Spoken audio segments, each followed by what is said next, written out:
Hello, hello, hello, hello. How is everybody doing? I hope you're well. If you could please drop a number one in the comment section, let me know that you can hear me loud and clear. That way I know I'm not talking to myself, although I do encourage it. I also encourage answering yourself as well. I'm just kidding, although I'm not really. I hope everybody's doing well. I hope everybody's doing lovely. So, no, we have Jake. No. All the doggies are up here because they smell the residuals of treats in my pocket. So there might be a little scruffle here because we all get a little bit jealous of it. I do appreciate it, Janine. Hello, Misty. Hello, Sherry. Hello, Little Mom. Hey, Allison. I hope everybody's doing just lovely, just wonderful. Y'all send Emily some good vibes. She is in the process of moving and it's not fun at all, as you can already imagine, but she is holding it steady and getting it done. Okay. I hope everybody's doing wonderful. I hope everybody's having a lovely Sunday evening. Hey, no. Um, so what we're doing? Hey, John, how's it going? Hey, Nurse Kristen. So what we're gonna do is we're gonna go over a few like headline update type stuff, just to show like what's going on next week, that type thing. Bo, no, he's very upset over. No. Um, it's been a very rough day here. Very rough little doggy day. We're talking nonstop barking. We're talking scrapples and all sorts of just drop off. But that's fine. So let me get back over here, y'all. Let's scroll back up here. There we go. Okay. So the three things we want to talk about, and I guess the first one that we're gonna do is the Grand Amato one because I've been like kind of working on my video for that I'm gonna record tomorrow. Uh, hey RJ, how's it going? Wait, do I hear something on here? Oh, it's me. It's on the other screen. I was like, why do I keep hearing myself? Let me mute that. Okay. So, hey Shayna, how's it going? And y'all, the main channel, Shayna and I had the what do you call it? The I can't think of the right word. I was going to say the benefit, but not benefit, but the pleasure. There you go. Of sitting down with Aphrodite Jones and Cindy Best to talk about Aphrodite's book, Levi's Eyes. Cindy Best lived through the situation. Carl Carlson was her ex-husband. Awesome time, awesome interview. It's on the channel. So check it out if you want to. It's like an hour long or whatever. I do appreciate it, Allison. Um, this is hey Audra. This is Oliver right here. He's untucking me. He's going to my pockets. Come on, Oliver. This is so funny. Yeah, they're all gone. They're all gone. So what we'll do is we'll look at the Grant Amato thing first. Now, if you don't know who Grant Amato is, we're gonna cover him in the Revisiting Evil series. Trust me, I didn't know he was gonna pop up at this point or whatever. So hold on, everybody.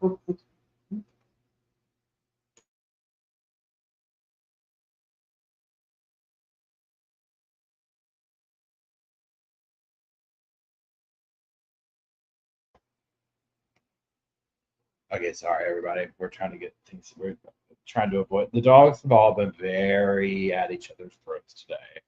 Um, so we're gonna cover. There's four of them, and it has been literally. It feels like a dog kennel here today. I'm not gonna lie.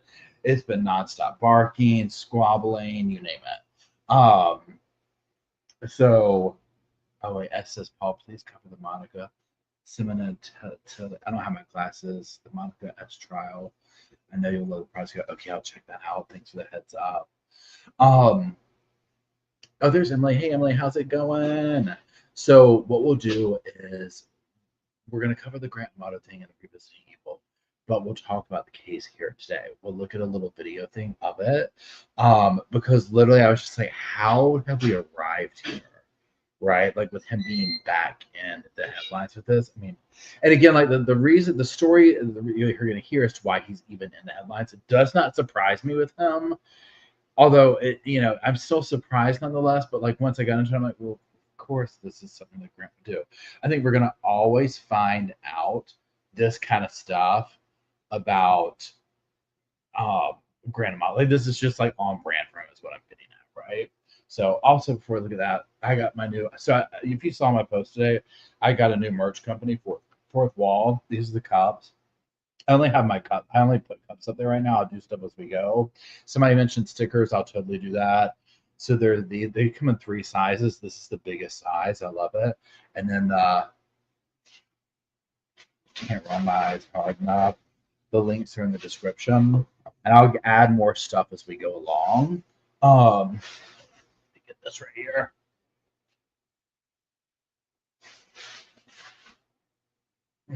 Caffeine-free Coke Zero. Loves it. Okay. So let me find our little screen over here. Okay, here we go. So I'm going to put this on the screen. So again, this is the Grant Amato Ghost Adventures murder plot case. Now, essentially what happened, you're going to hear him talk about it, and we'll talk about it afterwards, a little bit more in depth, is one of the guys on Ghost Adventures, who you'll see here in a second, Aaron is his name, Aaron Goodwin. His wife, Victoria, basically saw that Control Alt Desire documentary, whatever, on Grant Amato, reached out to him, started a conversation, allegedly text messages via on like his phone and whatnot and hers will show that they were kind of starting a little affair up, and that they were working on offing Aaron while he was off filming that little show or whatever. So wait, hold on, I'm gonna sneeze you. Hold on. Oh, pardon me. I'm sorry. So and again, if you follow the Grant Amato case, then you 100% get what we're talking, like what I'm talking about when I'm like, how I don't understand. I think yesterday in the members chat we were doing, I was like, of all the people that you could reach out to, even if like you're just going ahead and putting yourself in the room of like, hey, mostly, how's it going? You're putting yourself in the room of, I'm willing to reach out to like one of these convicted serial killer dudes, whatever. What made her reach out to Grant Amato, right? But then somebody else had a good point. They were like, she probably thought she could work him over to do her bidding. I was like, you know what? That makes sense, right? Because he's just such a dweeby dude, right? And he killed his entire family. So I don't believe that she was really in love with him. But who knows? Anyways. Jenny says maybe she offered to do webcam dances for Grant. And honestly, that's all it would take. That's all it would take. Maybe a honey bun here or there, right?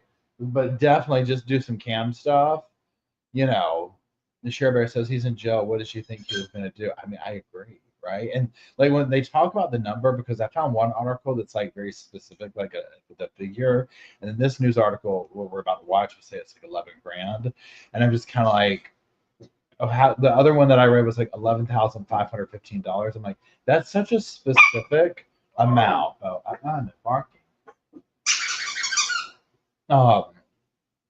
It's such a specific amount, but again, are we surprised with Grant? No. So let's get this. Wait, where are we at? Right here. Boom. Boom, shakalaka. Boom, shakalaka. Okay, hold on. Boom. Okay, now let me come over here. Please hold.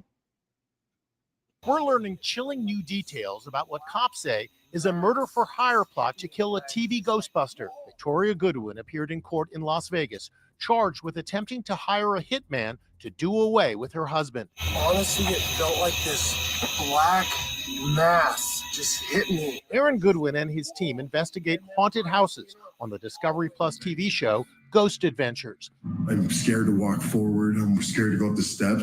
According to police, what his wife planned was a lot scarier. 32-year-old Victoria is said to have reached out to a convicted killer named Grant Amato, who's behind bars for an unspeakable crime. You've been found guilty for killing your mother, your father, and your brother. Life imprisonment without any possibility of parole. Amato's brutal murders in 2019 has inspired the Paramount Plus documentary series Control Alt Desire, Victoria reportedly began writing him after seeing his story. She's accused of hiring him to arrange the hit, offering to pay $11,000.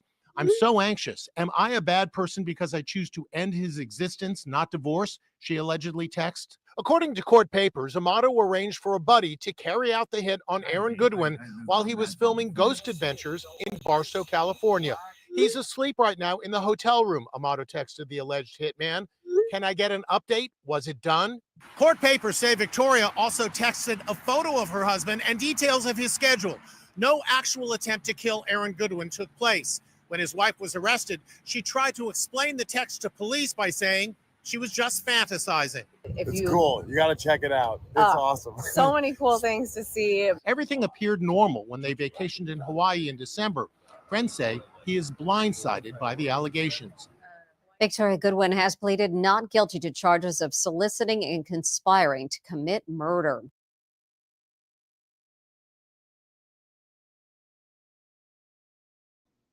Ooh, okay. So that whole thing where she's like, am I a bad person for wanting to end his existence instead of just divorcing him? Yeah. Yeah, I would say that. And let me go to my notes. I forget what Grant said to that. Hold on. Grant asked her, well, she was like, she said, she texted him, like, how did I get to this point? Am I a bad person? And he's like, well, why do you think that? And her response is, because I chose to end his existence, not divorce. And it's just like, how did we arrive here? And somebody had mentioned earlier, yeah, like he says, why do people text these things? I have no idea. Can you imagine how brazen you would have to be to be texting a murder for hire plot to someone in prison and not think that this would not somehow get intercepted at some point? I mean, this is what's insane to me, right? You know Walmart's involved somehow, some way. Okay. I don't even care if they're just like, if she's like, I was thinking about going to Walmart later that day. This reeks of Walmart somewhere involved in this. Okay. Because this is like the equivalent of buying a kill kit at Walmart with your credit card at the self-checkout, all up on that videotapes, right? All up in the video camera. Okay. So I can't. Yeah, and D still says, I think 11 grand is a strangely low number for ending someone's life. Isn't it though? And think about it in these terms, like pretend you're willing, like suspend belief. Hey Tori, how's it going? Suspend like your belief system, your moral system for a second. Put yourself in the realm of I'm willing to take somebody's life for a certain amount of money, right? When we hear these cases, this, right, 11,000, 5,000, 2,500, I'm like, you're going to, number one, kill somebody, but we've entered the realm of like, that's just a given. Secondly, you are going to throw your entire life away over $11,000. Okay. Depending on your living situation, that might not even be enough to cover rent for a year. Okay. Like, or whatever your mortgage, whatever you want to talk about. It blows, pardon me, it blows my mind. Okay. And then of course then you go to the next level and you're willing to take somebody's life for that money. Like that's what? Okay. It's just, so for those just joining, we're talking about Grand Amato, the Ghost Adventures. I probably have seen one of the Ghost Adventure shows a while ago. Here's the thing with the shows like that. I can't believe how long it went on, right? I mean, it's like a wildly popular show. Here's the thing with those. These are the kind of ghost, I can just go to the ghost documentaries or whatever. When they're a TV show, I'm like, it's like a TV show.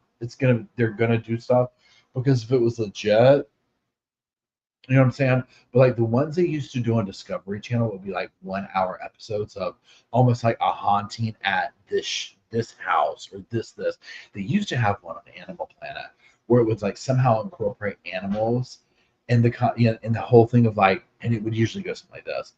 Yeah, we moved into this new house, and then Jake started like going and standing at the closet door and growling and barking at it at 2 a.m. The door would be open, like that kind of vibe where you're like, especially have animals, whatever, like it's gonna happen or happens, right? Like your dog does weird stuff.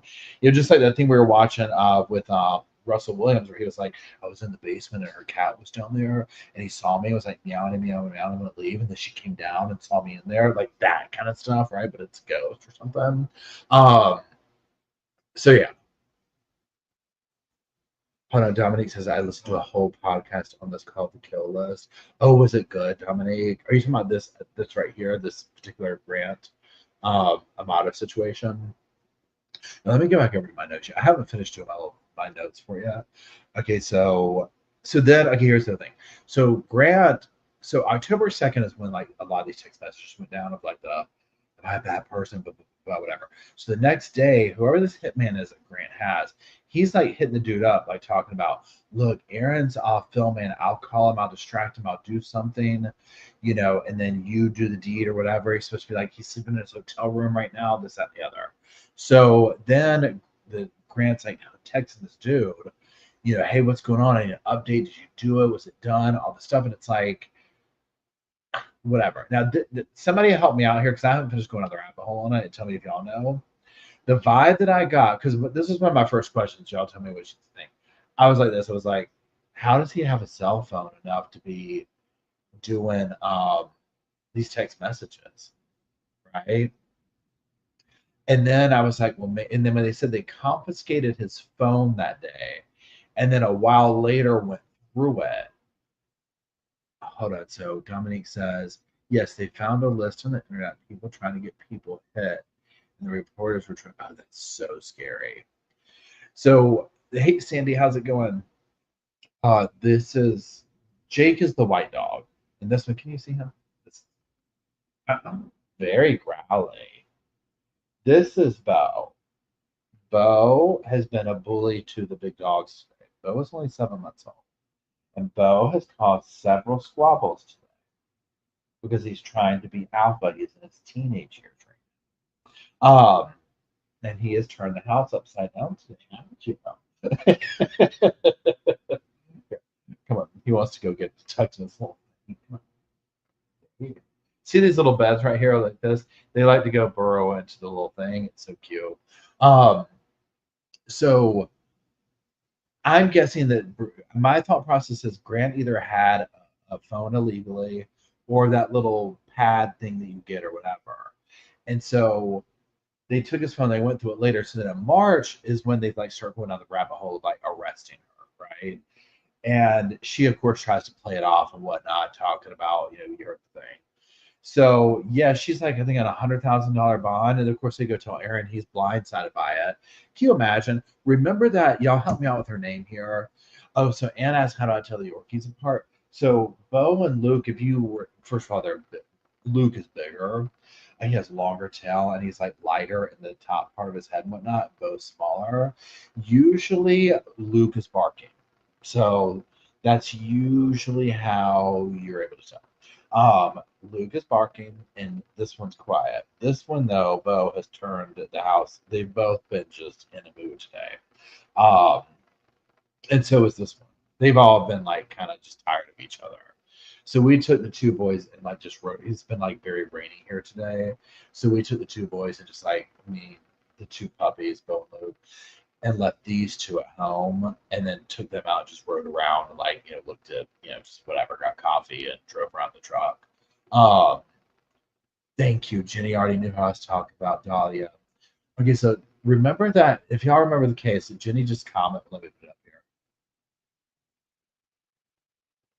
Dahlia DiPolito. She's another waste of oxygen. It's so true. She was another one who, but if you know what I'm talking about, the cops really worked her over to where she thought that they had pulled it off and that she killed her dude. And the cops, and they sent like this super hunky, you know, muscly cop up there to tell her. And he's like, baby. He didn't say baby, but he's like, you know, Dahlia, your man is gone. I'm here to protect you now and tell you the sad truth. And she's just like, oh. Before he even said it, she like falls on his chest, right? I mean, you can't roll your damn eyes hard enough at it, okay? It was so cringy. We might revisit it. There's so many revisits we need to do. So, but that one, like, they got her. Like, I mean, they walked down the rabbit hole with her. They had her all up on video. But imagine being someone, like, imagine you're doing, like, whatever you do during the daytime. You are at work, you're whatever, right, you're doing. Cops come in, and they're like, we need to talk to Mr. or Miss, whoever, so-and-so. And you're like, oh my God, just start thinking, what did I do? You know, did I do this? Did I do that? Or somebody dead? Or somebody this? And like, oh, hey, by the way, you need to come with us. You're so-and-so put out a hit on you, tried to kill you. You would probably think it's a joke at first, depending on the situation.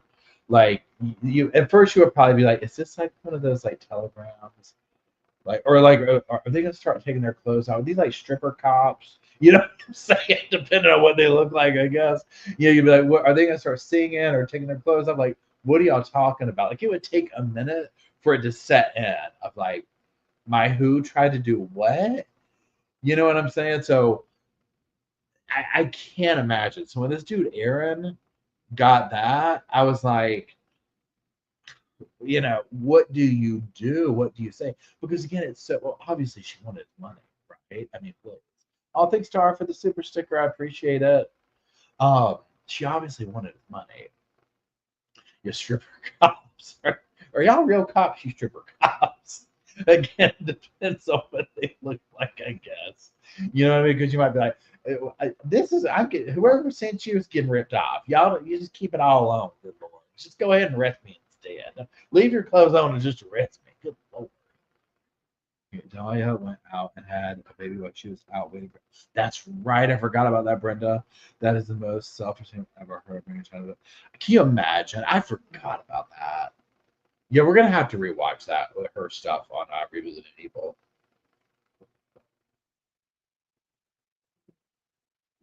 The Poetic says, Dr. Dirk Grenadier. Oh, we'll check that one out too.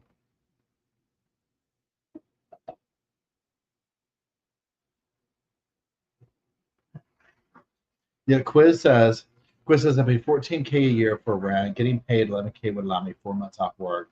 But if I got caught, it would cost me $25 for life, and that's not even calculating emotional mental trauma. Exactly. That's what doesn't make sense to me.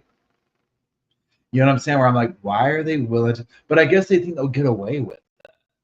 And it's like in the moment, maybe they're probably like, yeah, we'll do that. We'll go to Mexico.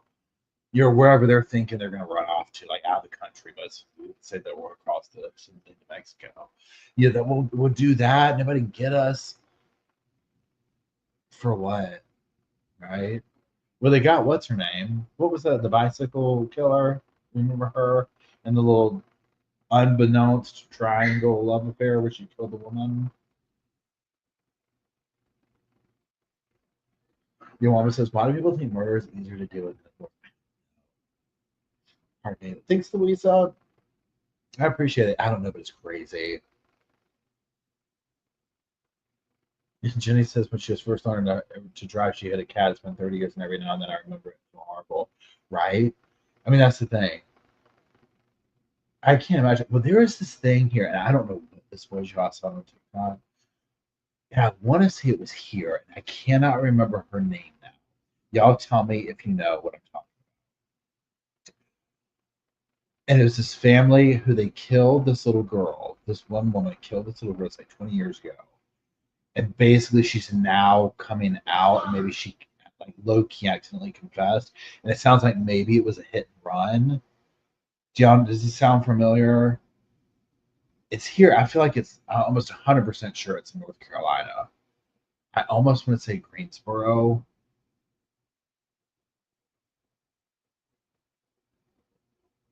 But long story short about that is when I was watching that, I was like, my gosh, every night this woman, everything that she's done, she knows what it's like.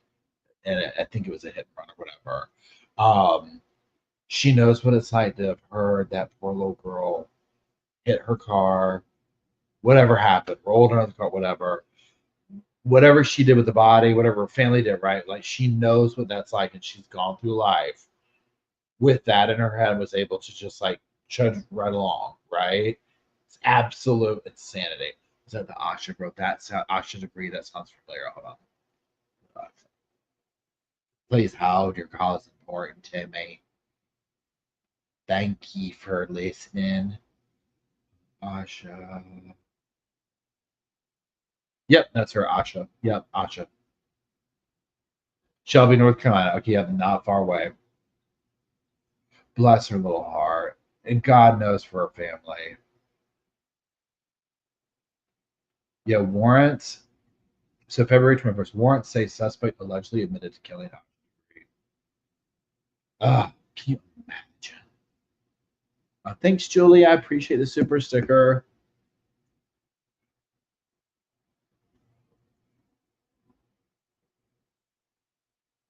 Yeah, it's so sad.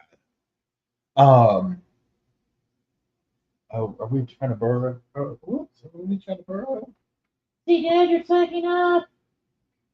His brother just ran across the floor, so now he wants to see what his brother's doing. What's he doing? Go get him. Well, come on, go get him. Jake's right here. Oh, Chrissy. I'm at my first class. How am I? Oh, I'm glad you're back, Chrissy. I hope you're doing well. Oh, Tori gave her husband a haircut. How did it go?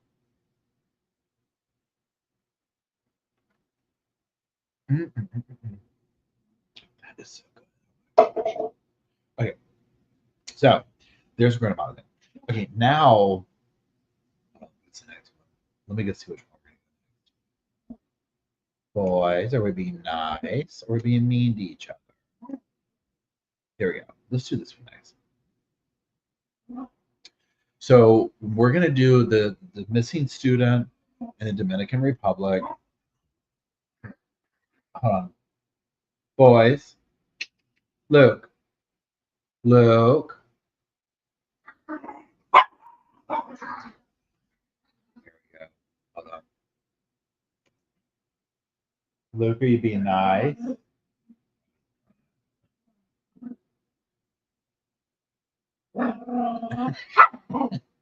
Luke, are you being nice? This one's Luke. Luke. And this one's Bo. Bo. You want to play? Is that what it is? Luke, be nice. Luke doesn't really know doggy manners.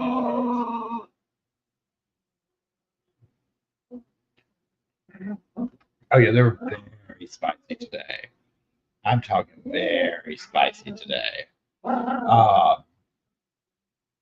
Okay, so let's look at the a little news clip about the missing. Well, she is missing.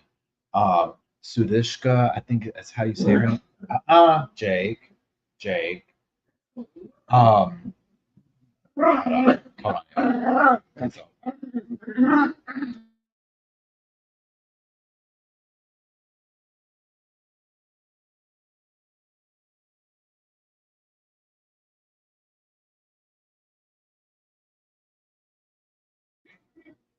Okay, sorry. I had to have Jake run along. He was starting to get his. See, what happens is the older dogs will be sitting here on my legs, and the puppies will start doing something, and they'll do this thing where it's like, I don't even know how to describe it. They'll be like, it's like the slight look, and it will upset the boy. It absolutely ticks them off. And then, like, that's for a full-fledged, just 4 dogs rumbling all over the place we go. It's happened 3 times today. Mind you, treats were involved. Yeah, Matt had to take the 2 big dogs and go into the bedroom with them. And leave the 2 boys out here. When the 2 older dogs and these 2 are separated, they're fine. I mean, they're still puppies. And some days they're good. I mean, I shouldn't say that. When they're all together, they're fine too. But some days they're like, and it's just one of those days where it's like each pair needs to be separated, and they're cool.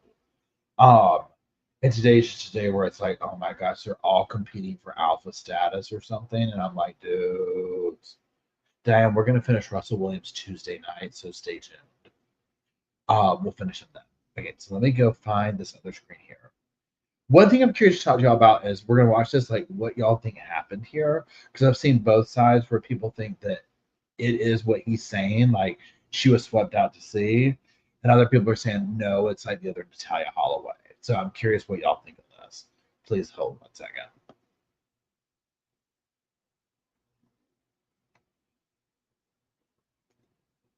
Okay, now let me make sure y'all see the same thing I do.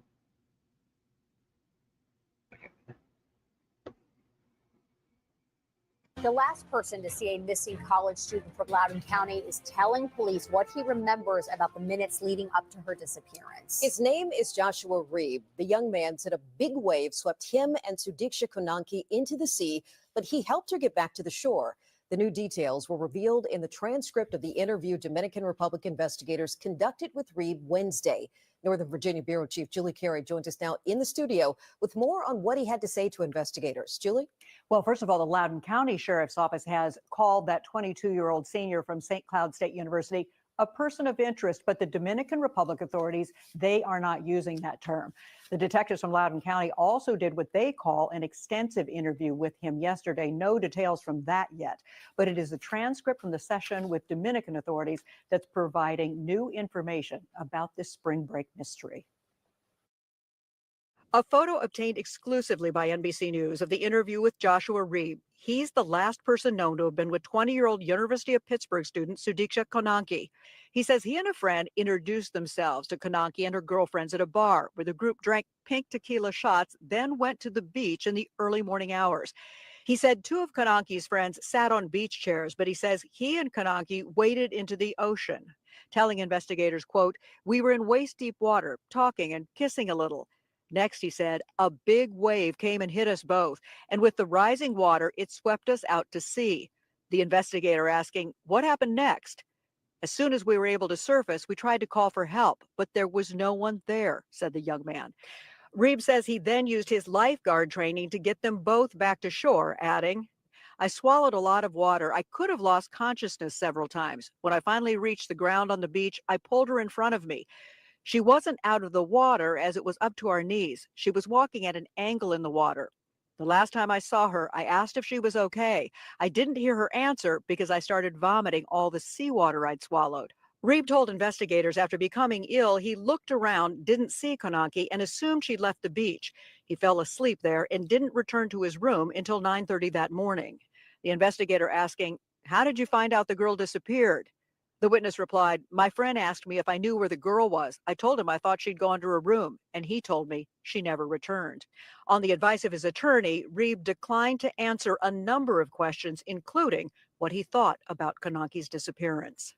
The extensive search for the missing pre-med student continues. Now, Joshua Reeb's parents just issuing a statement this evening, reading in part, "We express our deep sorrow and solidarity with the family of Sudiksha Konanki during this painful time. We share the hope that Sudiksha will be found as soon as possible." His parents also say their son has been fully cooperative, but has, quote, been detained under irregular circumstances and kept under police surveillance in his hotel room. They also expressed concern that he had been questioned before that Wednesday interview without proper translators and legal counsel, and they say that is why they have now hired an attorney there to represent him. And one last footnote, you may notice that we're no longer showing that security camera video of Konanki and Reeb. Her parents have asked that it not be used.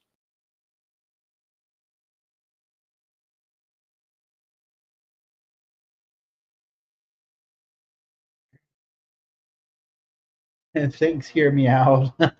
I love your name.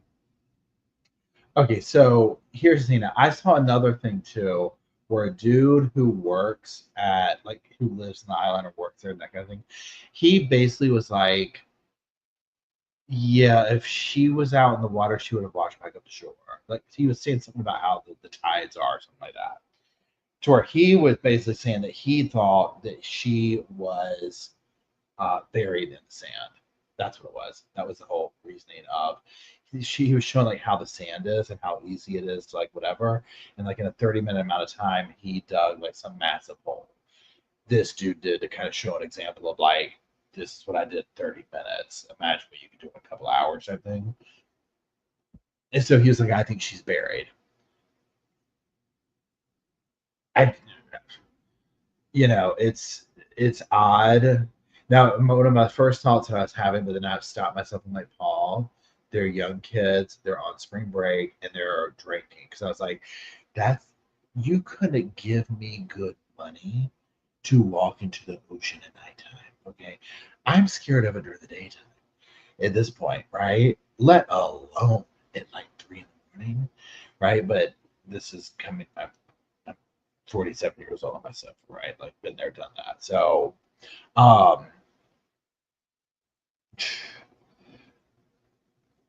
it's just the whole thing. I don't really believe it.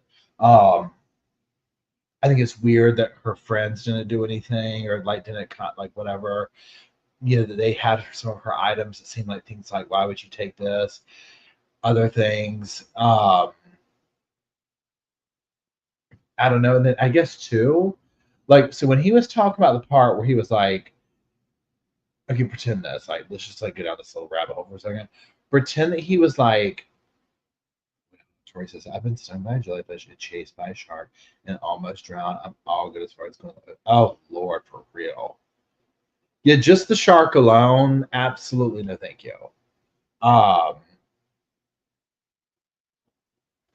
If he had said the part where he was like, we were out kind of in a waist deep, making out, doing this, and then a wave hit us, and that's the last I saw of her, I would believe that, right? Now, also, if he went and immediately reported her missing, I think the part that I find is so weird about it is that it's like we were out that far. Hear me out. Says, has anyone seen Jaws late night swim intro? That movie reset everybody's viewpoint of the beach. Like, I don't know about people who are like younger than me or whatever, but me coming up during that time, that literally like traumatized an entire generation with water.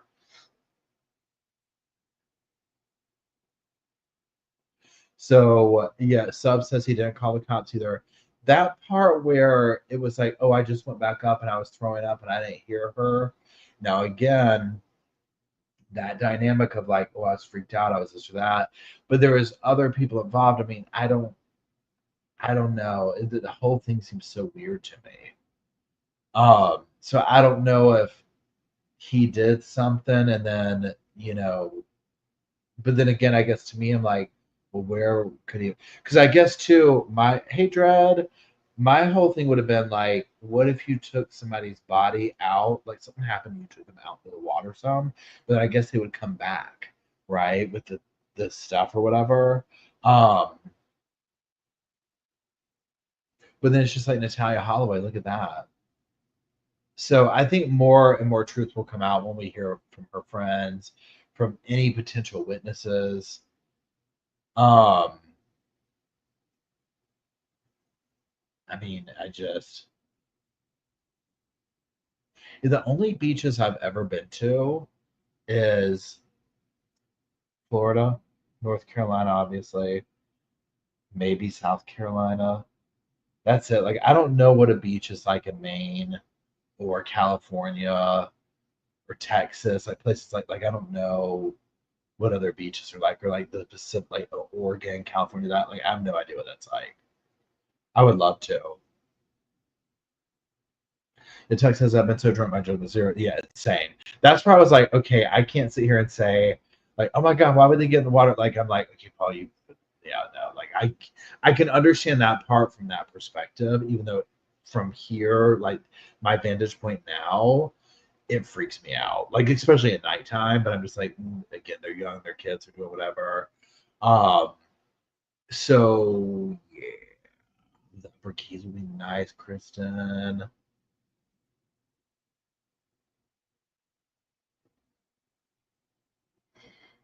Oh, excuse me.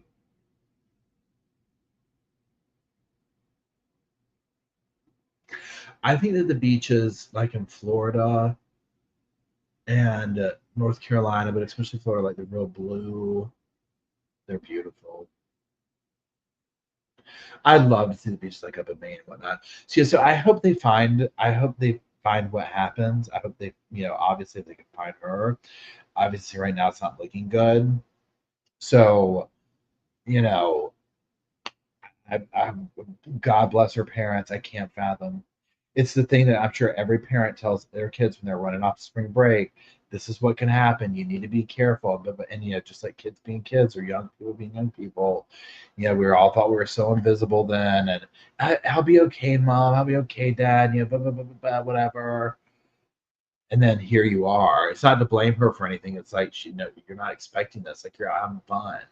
Hey, Styles says our friends definitely. I remember when going out my college, we watch out for each other.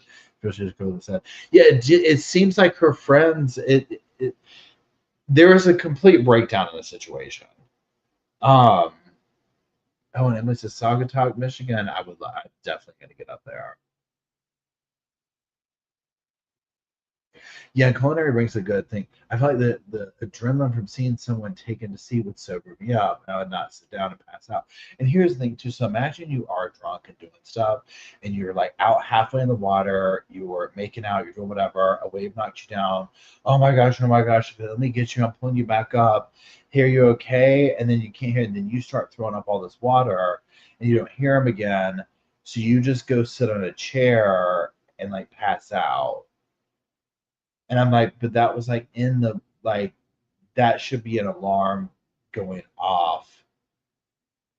Unless the story was like, we both went up and sat in the chairs and I felt really sick.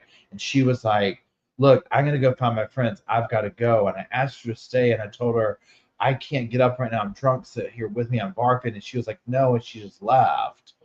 And who knows, maybe we'll hear that. But it's like the way that it's being presented, it's almost like, well, why you were still in the act of like, hi Tori, thank you. You were still in the act of that moment. You know what I'm saying? So there's a lot that's missing. Yeah, Poetic says, yeah, except he's a lifeguard. Yeah, exactly.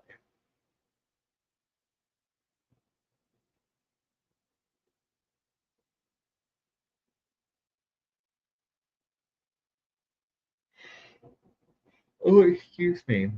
Okay, now the next thing I want to listen to is the 911 call and the Brian Koberger case.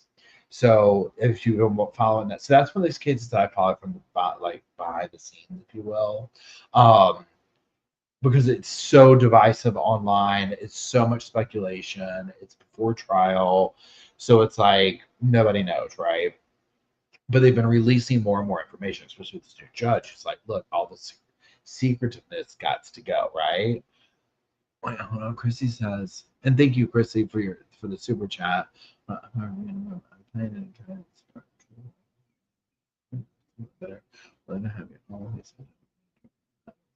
Oh, that sounds awesome, Chrissy. Hit me up on either email or hit me up on email. Let me know when you're gonna try and go. And you're not annoying. Don't worry about it. That would be fun, Poetic. And then Jenny says, I grew up swimming in once in Florida. Oh, I can't imagine. Yeah, see, here's the thing. These are two things. A lot of things scare me. The thought of like not being able to see underwater freaks me out, even if it's a pool. You know what I'm saying? So like even if it's like a swimming pool, it freaks me out. Or a river, and the thought of a crocodile. I would almost venture to say a crocodile freaks me out more than a shark. Kind of. But I love a good shark movie. I don't know why. So, anyways, back to Brian. So they've been releasing more and more information, right? So they released the 911 phone call, the transcripts, text messages, this, that, and the other. So what I want to do is, because I've not listened to the 911 phone call that they released, I want to listen to it real quick. And we'll listen to that and we go from there. I read the transcript of it. Pardon me. I read the transcript of it, and I have several thoughts on it, whatnot. But again, and not that little snippet that they released first, because there's so many unknowns. It's just one that we won't know till trial. And then also, like the way. So let's use the last one for example. Megan Boswell, which tomorrow morning my video on the main channel. Side note. is on. It's very quick, but it's on the Megan Boswell's prison picture, and then that juror member that spoke out that talked about how they went about, their conviction with her. So that'll be on the main channel tomorrow. But that, like, so many things were so quickly answered when it finally went to trial, and that had been speculated on for years. You know what I'm saying? So there's that. Anyway, let me find the video real quick. I said, my name is Shube. My name is Dube. My name is Shube Dube. We're going to go to Ashley Banfield because we love Ashley. Be sure to check her out, News Nation. Okay. Let me get my train of thought. We're going to share a screen, and it's going to be, boom. It's going to be Miss Ashley. That's right, Miss Ashley. Okay, so here we go. We have reported on the survivor's frantic call to 911. We have parsed the written transcript, and just last night, we were able to fill in some gaps and correct some discrepancies. But tonight, we have the recording itself in full, and I'm going to let you hear it in full. First, I'll just say this. The dead students' housemates, Dylan Mortensen and Bethany Funk, are joined on the call by two neighbors from next door. And at least when the call begins, it seems painfully clear that no one has the slightest idea of how bad the situation inside the house really is. So with that as your preamble, I'm going to go over a lot of the transcript after this call. So just listen and don't worry. I know some of it's really hard to hear, but I will go line by line for a lot of it. But I wanted you to hear it in its entirety so you can make judgments for yourself. Play it. 911 location of your emergency. Something is happening. Something happened in our house. We don't know what. What is the address of the emergency? 1122.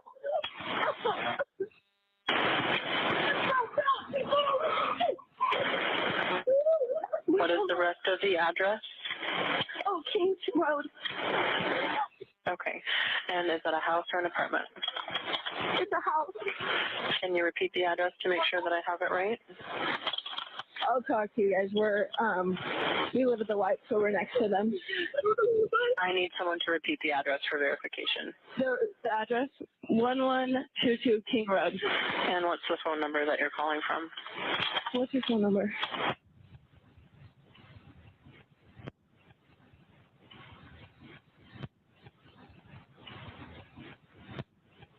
And tell me exactly what's going on. One of the roommates has passed out, and she was drunk last night, and she's not waking up. Okay. Oh, and they saw some man in their house last night. Yeah. Hi, and are you with the patient? Okay, I need someone to keep the phone, stop passing it around. Can I just tell you what happened pretty much?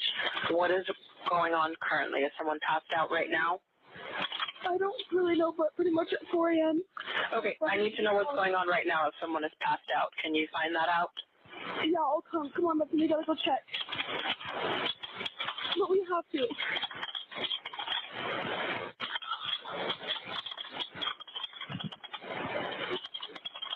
Is he passed out?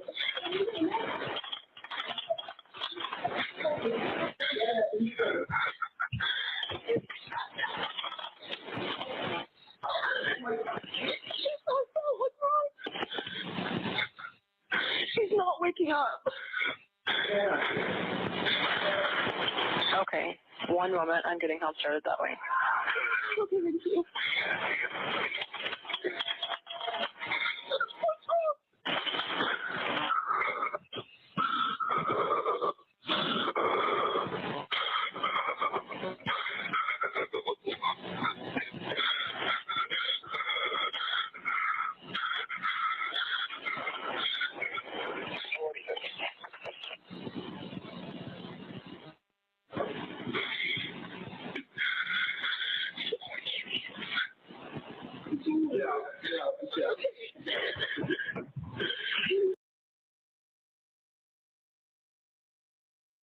Yeah, I wanted to interrupt here real quick to say this. Now, obviously, we have to go to the thing.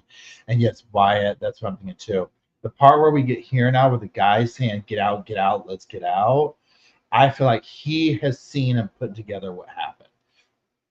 I'm listening to it the first time, like, this is with y'all, so I don't know, right? But I feel like he is the one that's like, oh my God. Like, to me, this is like, here we go. So I just want to say that. We'll keep going.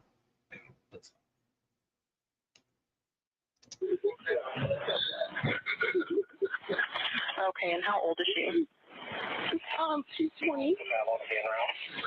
20, you said? Yes, 20. Here's one. Okay. Hello? Hello? Okay, I need someone to stop passing the phone around because I've talked to 4 different people. Okay, sorry, they just gave me the phone. Is she breathing? Hello? Is she breathing? No. Okay.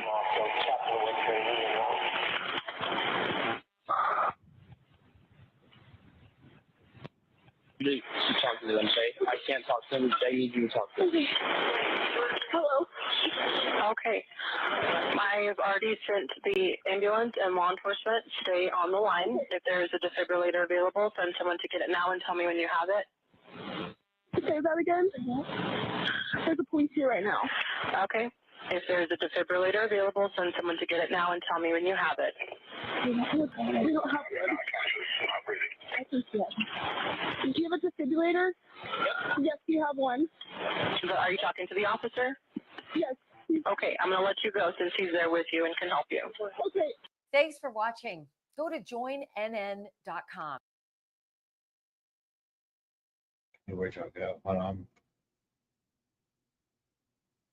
Okay. Right. Okay, there we are. Okay. Okay. Okay. So, yeah, I feel like, let me just digest that for a second. So I feel like the dude who's like coming down, he saw something.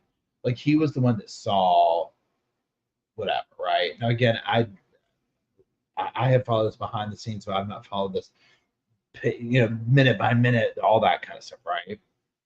But it sounds like maybe somehow the other people didn't see something. Obviously they knew something was going on with the dude in the house situation, right? Now we saw they released those text messages where they were doing the thing. We talked about this in the members chat yesterday morning. Like, if you've ever been, and there's various situations like this. I'm thinking of 2 places, Gainesville, Florida style, and then this area up here style. Up here, what you have up here are a lot of corporate apartments, and a lot of them that are geared towards like colleges, because here we have Duke, UNC, NC State, NC Central, St. Mary. Like, this is a huge college area. So you've got a lot of corporate apartments, and that apartment will have, say, 4 bedrooms in it, but they're like almost 4 studios in a huge like apartment, right? So you're charging those kids 4 different rents. They're making a killing, right? Okay, so in those kind of situations, then I'm thinking of Gainesville, like this dude that I dated, where they had, it was like 4 UF student roommates in a neighborhood that was geared towards that. You didn't know who all was there. Like, they wanted, I happened to be a familiar face there for a minute. Great find it, like, wow, I was going out with this person. Okay, cool. You're seeing other people all the time. So that part, when they're like people coming and going, that doesn't faze me at all. Like, that's completely normal. So in those text messages where she's like talking, and I forget, I don't have them in front of me right now, but where they're saying like, no, one of them was dressed in black, and she goes, no, but like a ski mask. So obviously there's something that freaked them out at some point, like one of the text message people, and they got freaked out. Now, my understanding is that they'd already been warned by the police of like, hey, if you do almost like a fake call, or if we have to come out here for a noise complaint, whatever, you're gonna like get in trouble.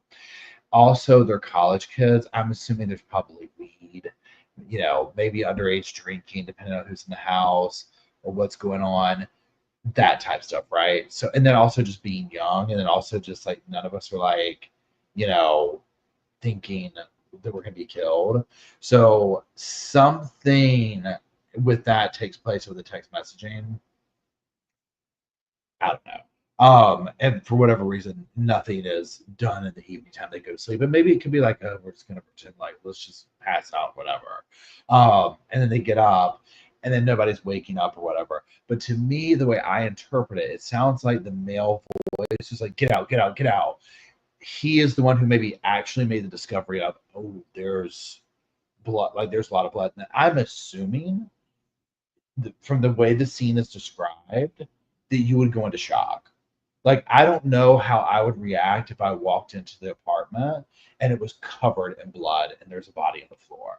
Like, I have zero idea how I would react to that. I pray I never have to have that moment. You know what I'm saying? I have no. I think that I would freak out.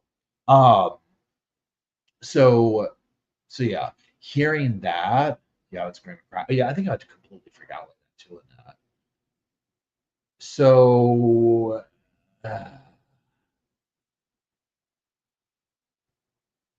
on a Poetic says, yeah, but the girls haven't been in the room. They did not go in the room. Okay, so Poetic, are you talking about the girls in the 911 phone call? Because this is how I'm interpreting it. Y'all tell me. My interpretation is that the girls had not gone in the room. And if they had, maybe somehow didn't see something, but the dude went far enough, like went back in the house to make some kind of connection of like, oh, he found a body, he found something. So my interpretation is that the girls on the 911 phone call did not see the whatever. And then the dude who we say, get out, get out, get out. Because that would be your first, like if you were in that kind of situation, like maybe see you crack somebody's door in like their foot or I don't know, something like whatever. Or maybe they didn't open, maybe they're just knocking on the door, they won't come to the door, whatever. One of them finally goes in and you see like blood everywhere. That's going to be your first, like literally, get out, get out, get out, like run. Because you don't know, like somebody else, you could be in, like they could be in there, right? And you heard that one thing where they're like, no, we have to go in, or something like with the dispatcher's asking something. Wait, okay. He actually went upstairs. They were downstairs and did not see. Okay, that's my vibe too. Her subconscious is minimizing everything as a coping mechanism happens, and 100% agree, Brenda. Your breathing was shocking. Yeah, the breathing was like, whoa. Only Hunter saw Xena. Okay, this makes sense. And again, we know, I mean, we don't know, obviously, what we're there, but like just from what we've learned so far, it was a horrifying scene. Horrifying scene.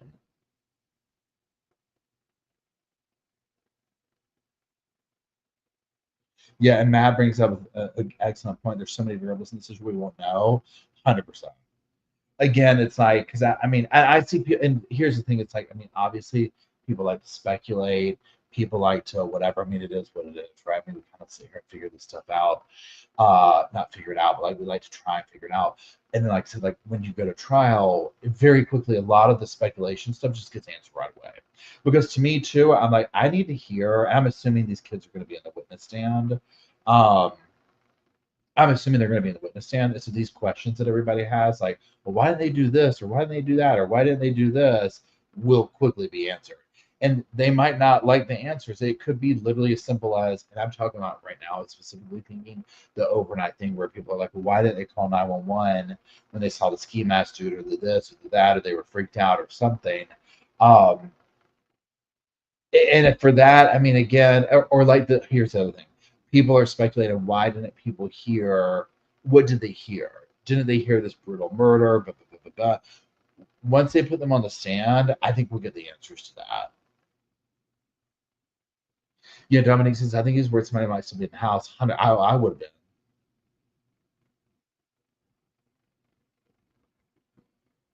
Yeah, and Bandit's mom talking about the dispatcher. One thing that surprised me with the dispatcher is at the point where the dispatcher goes, okay, we're going to send somebody out. In my world, I was like, you haven't already done that?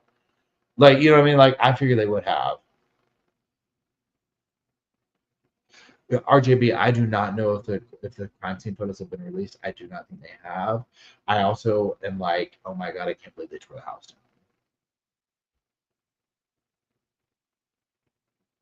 And so Rosa says, insinuating the roommates have anything to do with it's messed up. Have some compassion. Yeah, I mean, that's the thing. A lot of people have jumped this bandwagon of, the roommates that, did this or did that. No one's going to know what happened until they get on the stand and say what their experience was. And it could be literally as simple as like, yeah, we saw this dude. I mean, again, this might sound bad, whatever, but if you're like in the situation, even if you see some of the ski masks and what's going on and the vibe, that might not be, it might be like, what's he doing? What's her boyfriend doing with the stupid ski mask? You know what I'm saying? Like, it's just, you just don't know in these kind of situations because you're so numb to seeing so many different faces in these kind of houses. I don't know.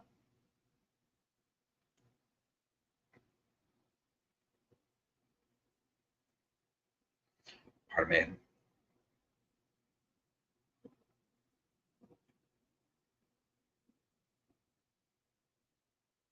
Hey, Deb, how's it going? I also wondered too, and again, that I have no idea. This is just simple speculation. If they had to, if like in their mind, because if they had stuff in the house that they didn't want like cops and stuff to find, weed, whatever, they might have been like, oh, we have to like hide stuff first. I mean, I don't know. At this point in time, now again, hindsight, we essentially obviously know several people tragically lost their lives. In those moments, they didn't 100% know that, right? So, pardon me. I'm sorry. So, hey, Matthew.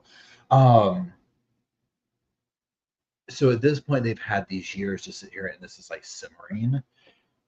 Again, I think when we get to trial, we're gonna a lot of these answers will be, a lot of these questions will be answered in some fashion. Again, same thing as that. I remember with Megan, this happened. Megan Boswell with Lori and Chad Daybell's trial, when you just started getting like, oh, so that's, even though you feel like so much information was released, it's never all released before the trial. You know what I mean? And there's some things that are just kept in. I mean, one of the kids' parents, circling back to this case, one of these kids' parents, it's like, I can't believe they released A, B, or C or whatever it was. So I don't know. It's listening to the 911 phone call. I'm sorry. Listening to the 911 phone call, I cannot imagine what it would have been like for any of the survivors in the house and to realize what happened. And then those first responders who are thinking like, oh, there's some drunk, passed out kid here. Like, what? And then you're going in there and you're seeing a slaughterhouse. And you're like, what the, what, right? It's like, what is going on here? The other thing too that I've seen, like, so I don't quite like the whole, like, I go back to this, look at Ted Bundy and like what he was able to inflict on people in a very short amount of time, the Night Stalker, people like this, the amount of violence, whoever did this right now, Brian hasn't, gone to, he hasn't been convicted yet, right? So whoever allegedly did this, the amount of violence in that short amount of time, especially with the kids being inebriated, it being late at night, you know what I'm saying? Like, I don't think that it probably would have been that hard, like, especially if there's some kind of like just utter rage coming out. Because I think about the people who talk about Ted Bundy that survived him or whatever, and it's like, when they talk about that, he turned on it, like this thing came out of him. And you saw some of his stuff from court, those photos, where it was like this just dark evilness came from Ted Bundy. So it's like, oh, excuse me, I'm sorry. So that level of violence in a short time doesn't really surprise me, I guess you could say.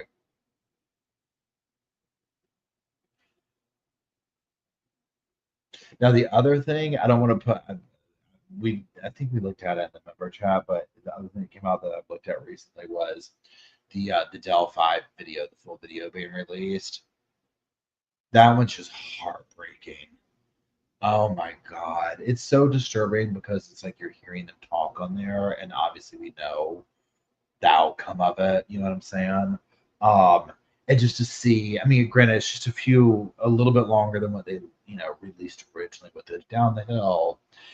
And I saw somebody in the comment section who lives in that area and was describing it, where they were like, the direction that the girls were coming off of. They're like, that is going into like a more wooded, secluded area. They're basically like, there's two ways to go. Either turn around and walk past the dude, or where they were going, which is like more secluded, right? And so it's just like, oh my. Now I saw somebody else say this, and now again, this is a case that I followed behind the scenes. I reported on some stuff of it along the way or whatever, but no, like I didn't like stream the trial. I don't think I streamed it, but you know what I'm saying. Somebody was saying the theory about that he told them, and this is like how to subdue them, basically. Now, like, obviously, I got it, but almost the person in the comment section was talking about something to the effect of like, y'all are trespassing, follow me scenario. And I was like, interesting, because if you listen to where she's like, here's the trail, and there's not, she's like, I forget what she said about the path. It makes you just wonder, did he already have it? Like, at what point did he pull the gun out? You know, was it at the very end? Was it, where was it?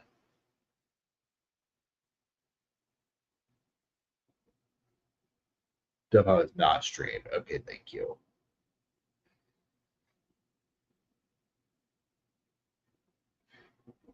Oh, excuse me. I'm sorry. It's been a rainy day here. Oh my gosh.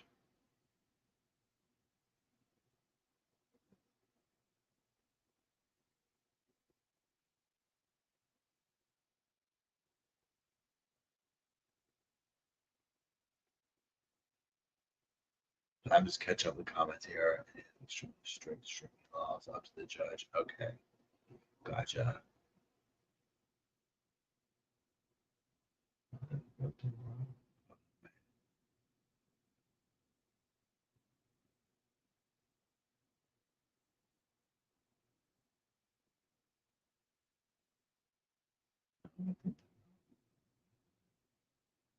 Hey Raider, how's it going?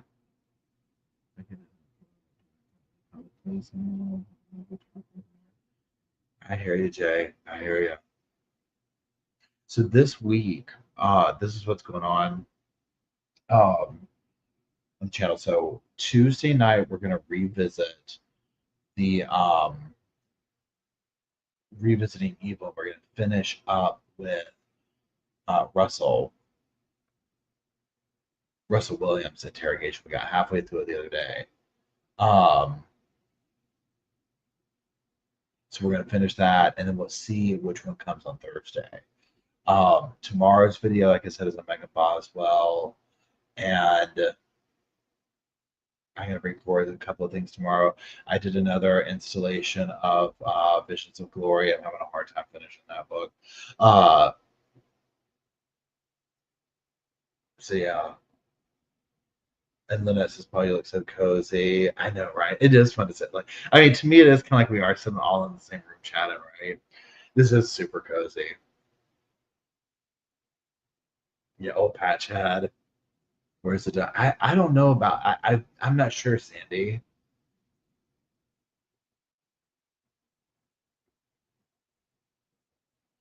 Oh, so she says, when I saw the full video approaching it, why wouldn't the girls run? So yeah, I don't know. I have no idea. I feel like, yeah, I have no idea. Oh my god, I can change your crown. Oh, hey, thanks, Lynette. I know, right, Brenda? I want to know too.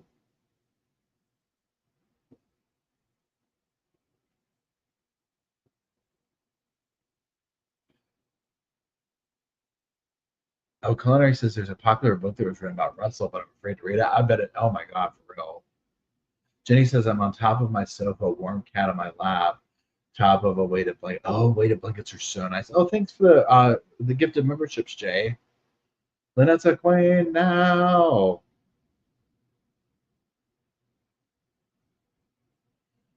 Corey Richards. Oh yeah, Corey Richards. I wonder what's going on with her. Let's look her up real quick.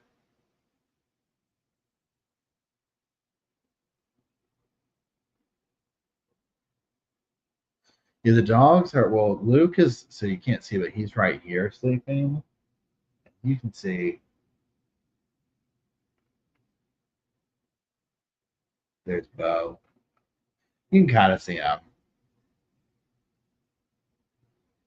Let's see what's going on with Corey real quick. 100%. Did you tell Mom? Yeah, we kind of got that. Yeah.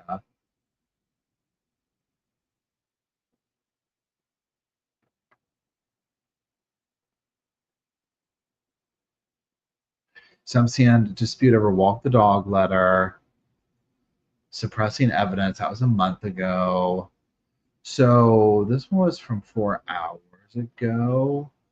Let's see. Mormon mom charged with poisoning having dead by cocktail, claims rights violated. Let's see. This is a Nancy Grace. Boom, boom, boom. When does anybody know when her trial is supposed to be? Do we know this?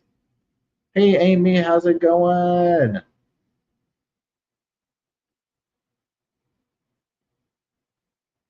Oh, y'all are sweet.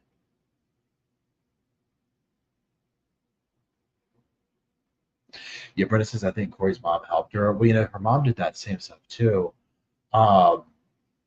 So there's I think a lot's gonna come out with that.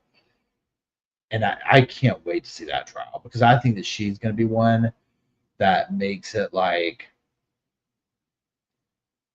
she's gonna think she can talk her way out of it kind of vibes, right? You know what I'm saying? James says I plan on going. Hold on, I plan on going to go to a day or two of Corey's trial. Oh, really? You have to give us a month.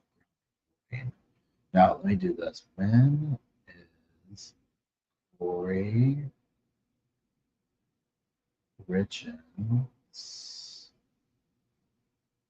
trial? April 28th. Very interesting. Let's hope that. In fact, let me go put it in my thing right away. Let's hope that happens. I think I'm going to be in. Where's the calendar? It's listed as good. March, April. Already have it in there. That's right. So High Point Furniture Market ends on the 27th. So 28th. So allegedly April 28th, which is a Monday. Now the next one I want to look up. You already know when I start saying this. When is Courtney? Yep, already came out. I think I've asked this number.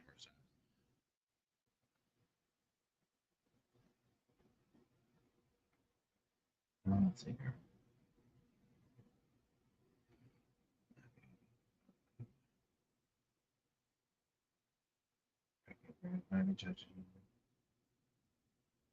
I'm just reading through this to see. Okay.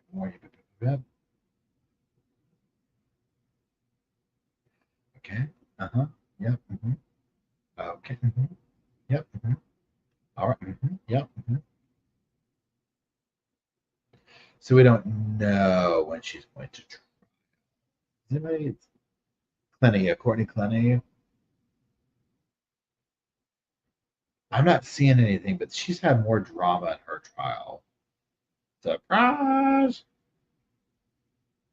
Let's see what this is. Let's see what Court TV says. Nope, we don't want that. This is March 5th. But we don't want to listen to the video. Okay, so I don't know. I don't know what she's going to be. Shannon Garner. Oh, yeah, Shannon Garner would be a good one. Oh, yeah, let's go personal book too. Maybe we'll do that one for a book club. Let's see. We're going to be doing one of the victim stories next. So right now we're doing Levi's Eyes, which is where the Aphrodite Jones interview came in. Then, pardon me, we're going to do, I forget what her name is. I don't have it in front of me, but one of the Turpins, children, one of the survivors of the Turpins, she wrote a book, Where Was God, I think it's called. That's what we're doing next.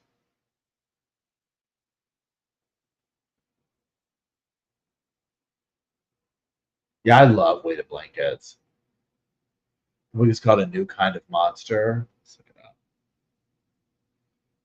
A New Kind of Monster.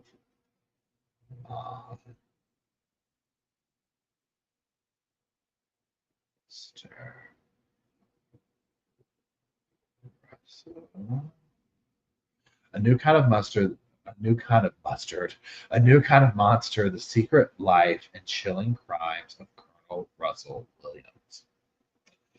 Let me tell you what, obviously, I've watched a lot of interrogations. His sent chills down my spine and honestly had me like chilled the next day, like thinking about it. Usually the interrogations we watch are like frustrating and like Sarah Boone type vibes. This was like pure evil. But also seeing someone who just like kind of like came forth and was like, I got to throw up everything I did. And you're like, oh my God, we weren't ready for this drama. Oh, John Ramsey. Yeah. I'm totally up for reading tons of stuff on John Bonet case.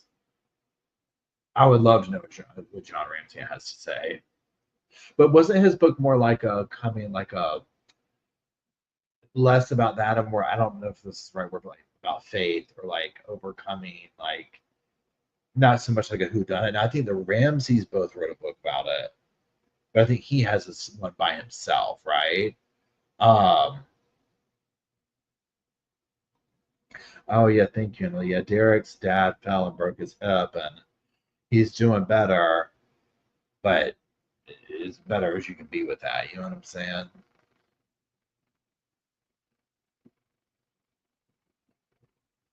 Oh, thanks, Cindy. I appreciate it. Visions blur, yeah. Buddy says I'm excited about the thought of a new type of mustard. I know, right? Aren't we all? I love mustard. Here's the thing: mustard is a great, I don't know what you would call it, like flavor thing. That's also low calorie. Yeah, Jennifer Gledhill. That literally, Brittany says, Corey Richards 2.0, Jennifer Gledhill shot her husband, Green Beret, Matthew Johnson, and buried his body herself. Her parents are arrested for helping her and are still trying to find his body. 100% Brittany. That case is insane. I did like I don't know what you call it, like an overview video of it when it first happened. And when I'm reading that, I'm like, what? What is going on out there? Oh, beer mustard sound. Wait, on a beer mustard pretzels. That sounds amazing. And how are you doing tonight? Yeah, Banna's mom says a mustard over mayo any day. Now, I will say this. So this is what I'll cook in the morning. Sometimes, like after I go to the gym, I'll come back and I'll do a whole wheat toast, 1 egg, 1 sausage patty, but like fake sausage, like turkey sausage or something, peppers, and then I would usually do mustard and some cheese, like sandwich, right? Well, then the other days I was like, Paul, switch over to mustard, to the mayo. So, hey, can you poke your little head out? You interested in that? Look at me, he's like, oh, I hear that mustard. Look at how cute that is, y'all. Look at that. See, y'all are cute now. You're not terrorizing each other in the neighborhood.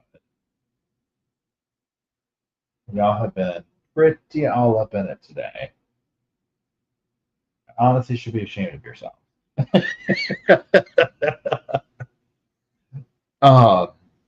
Thanks, everybody. I'll let Derek know. He'll appreciate that.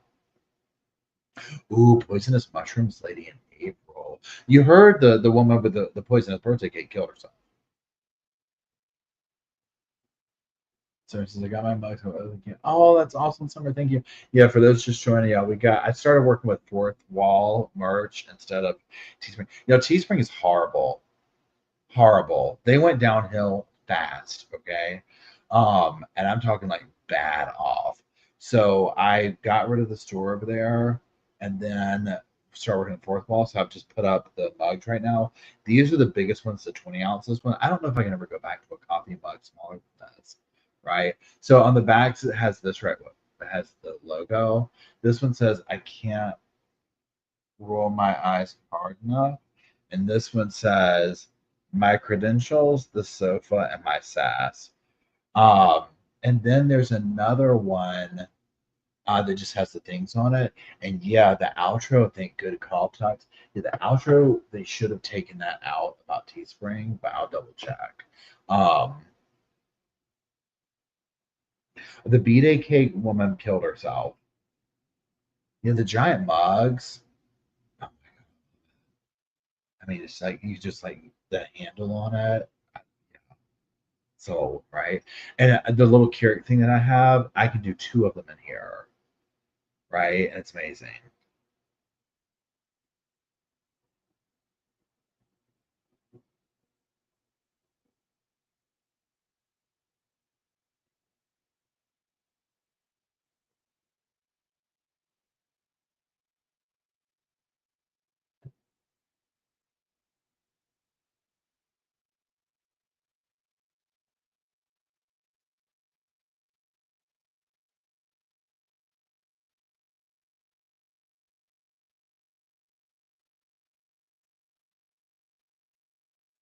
Right. Whoops, sorry.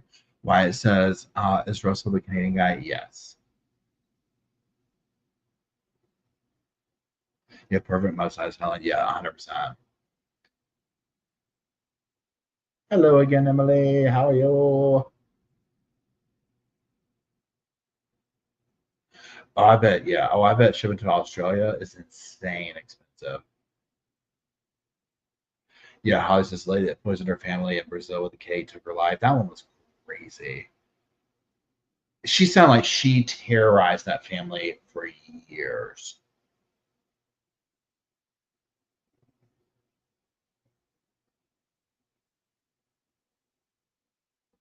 Well, I haven't listened to that Share Bear.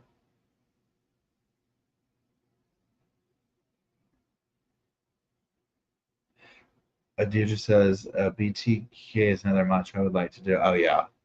Oh, his daughter has a book out. I would like to read that. No, I would like to that perspective right there, for sure.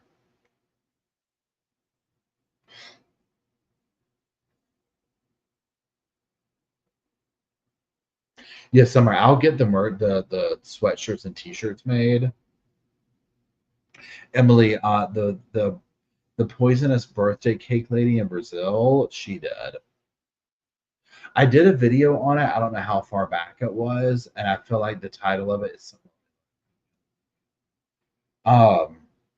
please how your call is important to me. Please continue to hold. Okay, let me see how far back it is. It's back a ways. I'll tell you what it is. Let's see here.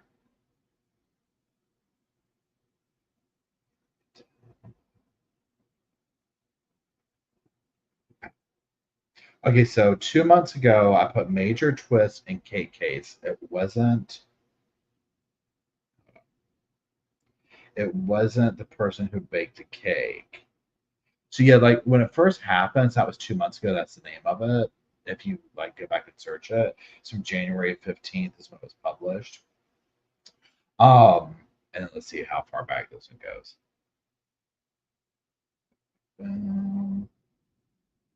Cake. I mean, just family targeted. Okay, so 2 months ago it was published on January 1st. Family targeted and cake attack mystery surrounds husband's cause of death. So remember how what was I gonna say? So at first it was like the woman who made the cake, which is like I'm making this up right now because I don't have it all in front of me. Like let's say it was like the grandmother. And she made the cake. She always makes the cake. So everybody's like, well, why did she kill her? Like, what? Well, it turns out the daughter-in-law got the stuff for the ingredients. So it was the daughter-in-law that did the murderous stuff. So it's almost like she put the other lady out there in that way. And so she tried to take out the whole family, but apparently she was like this horrifying human being.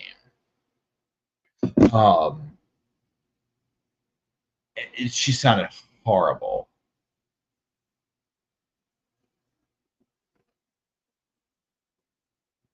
Chrissy says just probably buying both most by trying to in the mugshot. I love it. That's cute.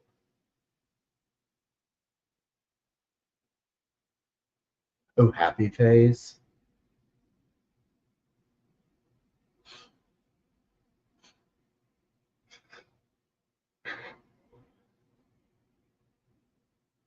Yeah, Sub says Christmas case story wasn't huge like some other cases.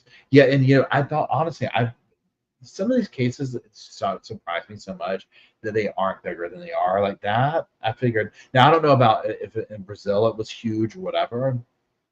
Pardon me. I don't know if like the mushroom murder was huge. I know that one got huge over here for a minute, right? Now, obviously, we don't have access to the same things that we do, like here in the States, whatever, over to their legal system or judicial system, whatever. But yeah. Oh, yeah, the Gypsy Rose thing. Okay, so, there's a new season of Gypsy Rose. Okay, the only thing I've seen of it at this point, and I was like, I can't, right? Like, I don't even think I can print it. So there was a scene that's like floating around on TikTok. If you probably already know what I'm talking about if you're on there. The new dude Ken and Gypsy at a restaurant, and they order something, and Ken's like so rude to her because like she doesn't want to try it or whatever. And he's like so disappointed. And he's like, yeah, she's scared to whatever. I forget what it was. And so I was like, she's like, I'm pregnant, and people are like, oh, this is her karma for Ryan or whatever. AC says, I'm just waiting to hear that Ken broke up with her. Brenda says, I've heard Ken treats her like crap. And Diane says, really, Gypsy is still on? No, right.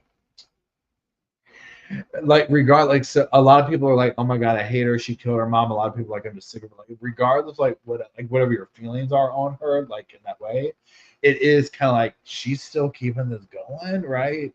It's just like, my gosh, how? Pardon me. It's how.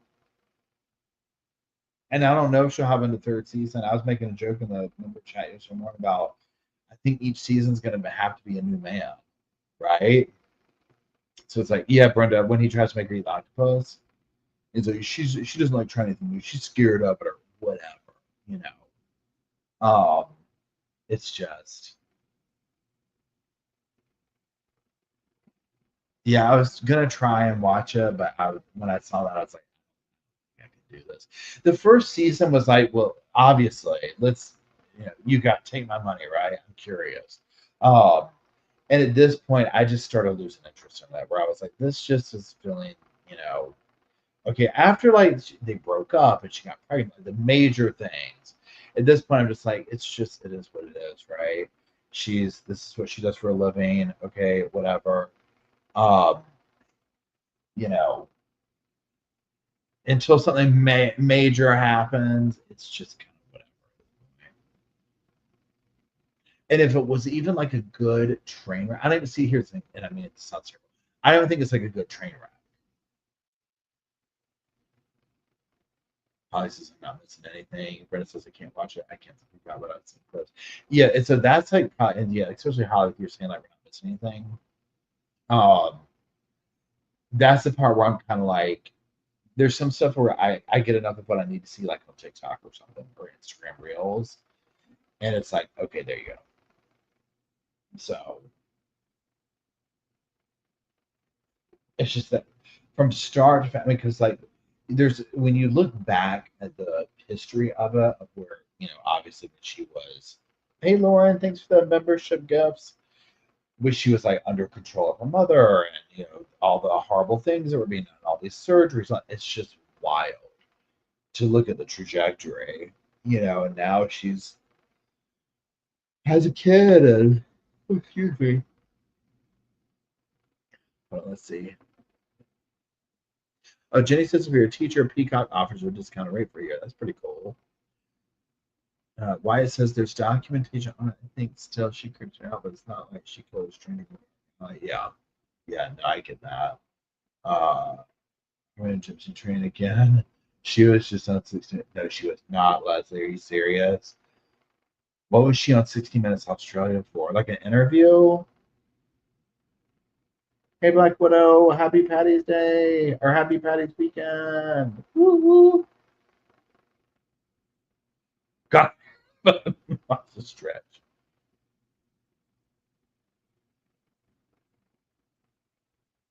Hey, Senabay. Yeah, we talked about him at the very beginning. And yeah, 100% was like, am I surprised? No, but you know, it is what it is. It's on brand for Grant. Leslie says she did another interview thingy. Anything insightful come from it, or is it just like what her life's up to now with Ken and the next guy with Ken and what Ryan was on there? But that sounds so good, Wyatt. Oh my gosh.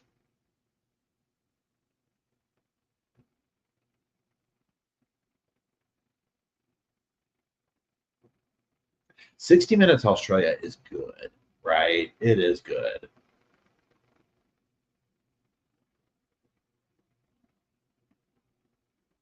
That makes me literally want to go make that right now. Did you watch Scamanda? No, what is that?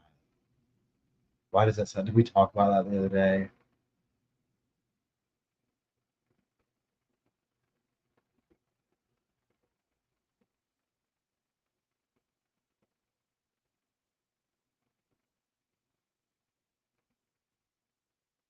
Scamanda was a good podcast. Yeah, what is that?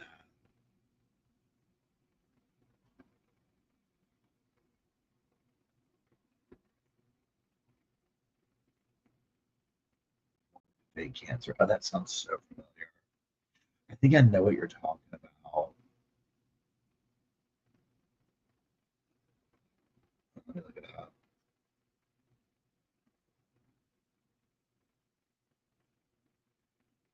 You know what I've been listening to? Not listening to. What kind of listening to? Going through, and y'all are gonna be like, "What?" I'm gonna make a video on it. Um, Jody Hildebrandt and Ruby Frankie's Connections is still on Spotify. Y'all, oh my god. It is so bad. Like, especially now. So the thing that made me go down the rabbit hole again on that was the number one, somebody told me it was on there. I don't remember who told me, but somebody like in one of our live chats here. And they're like, it's still up there. So I was like, let me go look. Well, you already know the next thing. I'm like going down like the rabbit hole in it again. Because now having the hindsight, especially with Sherry's book out, you can totally listen to Ruby and you know exactly what she's talking about. Like she'll talk about something or whatever. And you're just like, she's talking about Sherry coming to the house. It's crazy. I can't, it's on Spotify. Literally like hundreds of episodes of it. It's insane.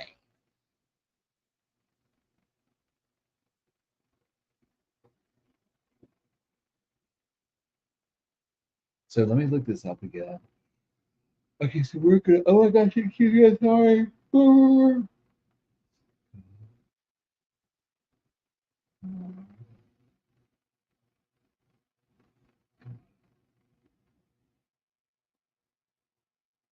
Catch me. Scamata TV series.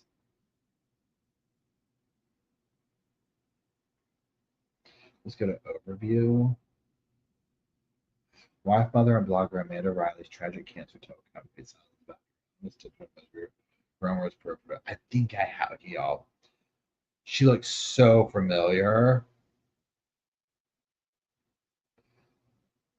Was this one? Have y'all seen that? And it's an Australian 60-minute thing. We're like, so how old are you? And she's like, well, as far as I know, I've been raised to think that I was somewhere around 23. You know what I'm talking about? That TikTok clip? I don't know who it is. This sounds good. I feel like I've seen that. Like, no search document. Is it brand new?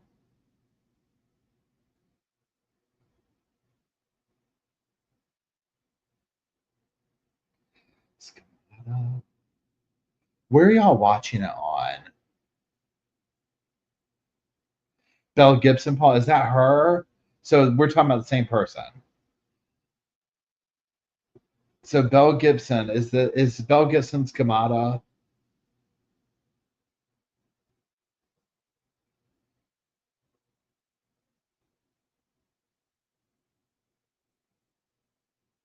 YouTube. Okay, so for the podcast, so y'all are saying that the TV show Schemata is different than the podcast.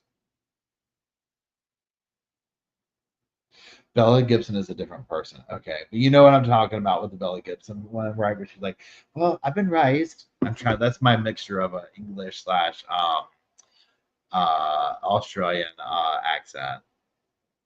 Me, I'm 24. I go right into the English version of it. But it's like so obvious, like she's such a pathological liar.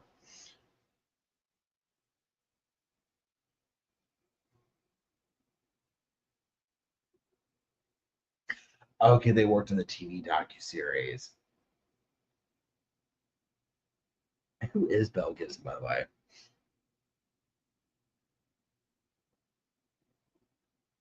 Right, came right up. Australian influencer, 33 years. Health fraudster, former influencer, and pseudoscience advocate. She's the author of the Whole Pantry mobile app. Oh, yeah, this is going to be good. Apple cider vinegar. Oh, yeah. So this is another one. So which one is so apple cider vinegar or Schemata? She's saying she's Ethiopian. Surely she has to just be doing reviews.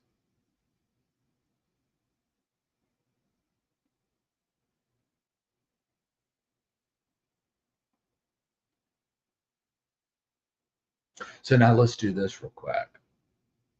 So you're saying that Bella Gibson. Well, hold on, we want 60. No, that's okay.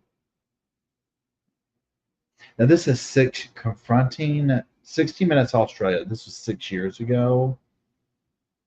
Wait, apple cider. Apple cider vinegar.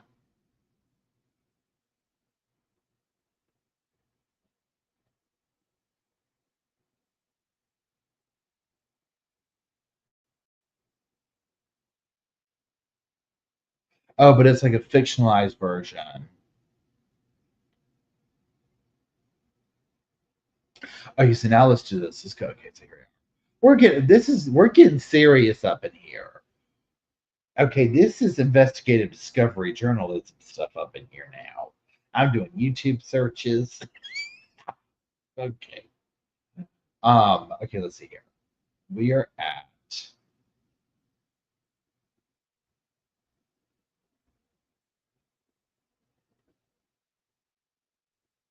what am I looking at? Oh yeah. Bella Gibson. Okay, confronting Bella Gibson, the health advocate who faked cancer.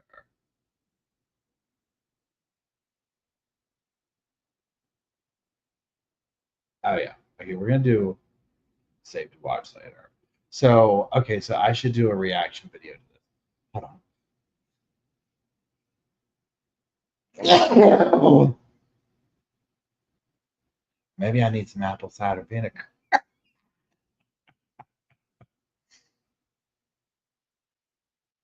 So the interview that I saw here, it's 30 minutes.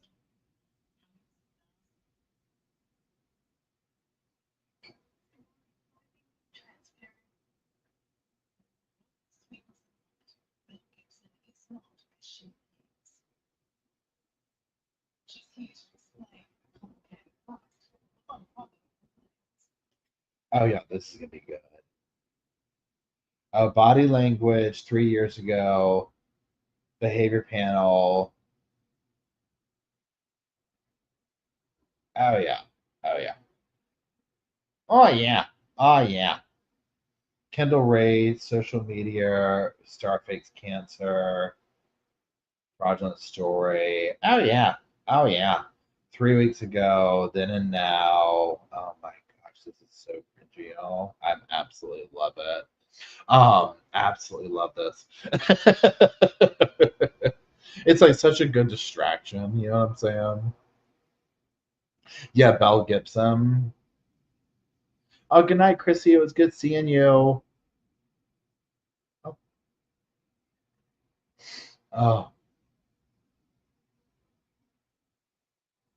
yeah, I'll look that up and then do something with it. So I got to get going too. I didn't realize it was 8:40 already. This was fun. Oh my gosh. Thank you for hanging out. So look, so y'all keep in mind tomorrow is a quick update on Megan Boswell on the main channel. Tuesday night we'll finish Russell Williams' interrogation and then we'll go from there. And I'll start looking at the Mel Gibson thing because that looks like just the amount of cringe that I need. Thank you very much. Now, first and foremost, I want to say thank you to Emily. Thank you, Tori. Thank you, Andy. Thank you, everybody, for being here and holding this old sofa down. I hope you'll have a wonderful, wonderful evening. And I will look for you tomorrow. And that's it. I do appreciate y'all. Thank you all for the good conversation and all the fun stuff we do here. And I will talk to y'all tomorrow on the other channel and then Tuesday night over here.